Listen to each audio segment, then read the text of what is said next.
Halo Sobat Value Investor sekalian, ketemu lagi. Oke, pada kesempatan kali ini saya ingin membahas sebuah tema yang sering juga banyak ditanyakan pada saya. Pertanyaan mungkin kira-kira, Pak, kapan waktu terbaik untuk beli saham? Nah, menurut saya kalau kita udah ngomong waktu terbaik, mungkin kaitannya erat dengan timing market gitu. Timing market untuk masuk ke saham apa keluar ke saham.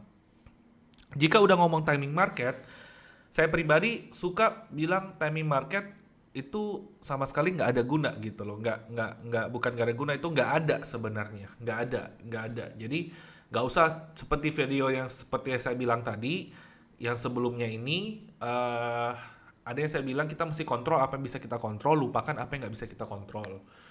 Jadi kalau ngomong masalah makin apa timing market itu yang saya bilang nggak ada, nggak kita nggak perlu untuk pikirkan karena itu sesuatu yang kita nggak bisa kontrol. Ngomong ya kenapa kita nggak bisa kontrol? Karena timing market itu kalau ngomongin masalah timing market berarti kita ngomongin masalah intinya kapan kita beli suatu saham itu pasti naik gitu kan, intinya di sana gitu. Kapan kita beli suatu saham itu sebelum dia naik atau deket-deket dia naik.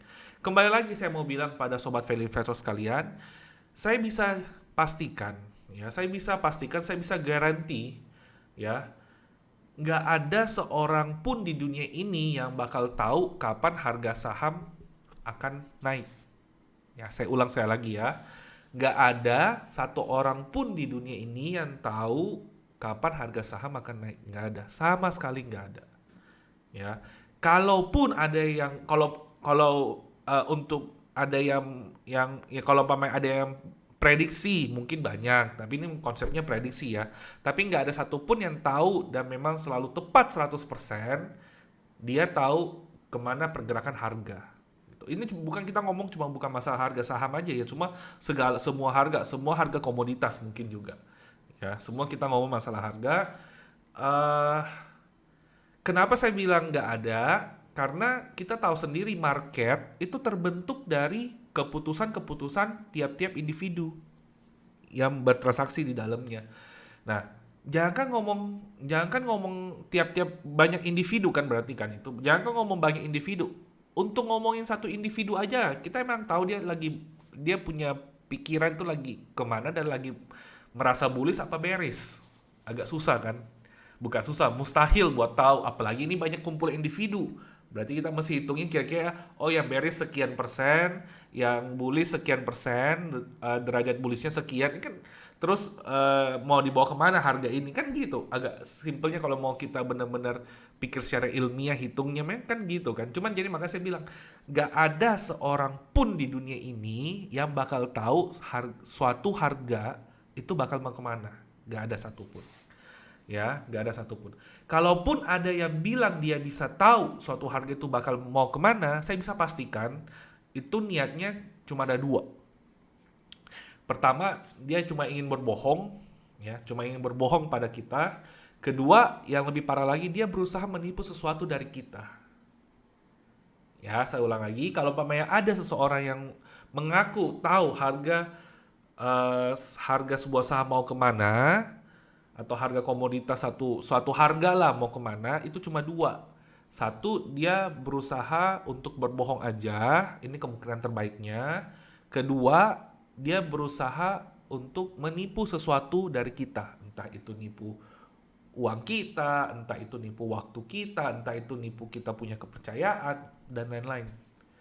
Ya, jadi sobat value investor sekalian di sini mesti catat yang saya bilang, market timing hubungan yang tadi saya bilang itu tidak terlalu penting kita untuk pikirkan. Ya, karena nggak ada seorang pun di dunia ini yang tahu suatu harga itu mau kemana. Nggak ada suatu pun. Ya, lah terus ada yang bertanya kalau gitu gimana Pak? Kita berarti percuma aja pakai fundamental analysis dong?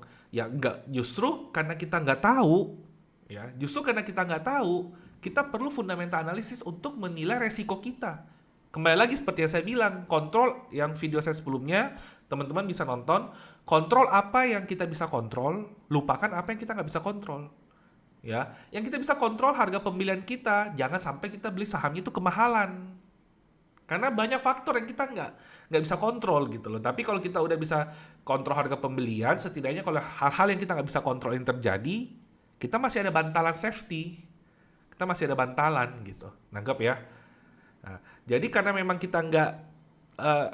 memang nggak ada seorang pun yang tahu harganya saham mau kemana, kita perlu margin of safety.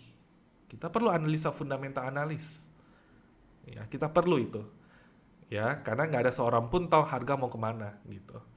Kalau kalau seandainya, makanya saya bilang kalau seandainya ada yang ada sebuah mungkin sebuah teori atau sebuah analis yang bisa memprediksi sebuah harga yang selalu in 100%, mungkin saya nggak bakal mengikuti fundamental analysis lagi.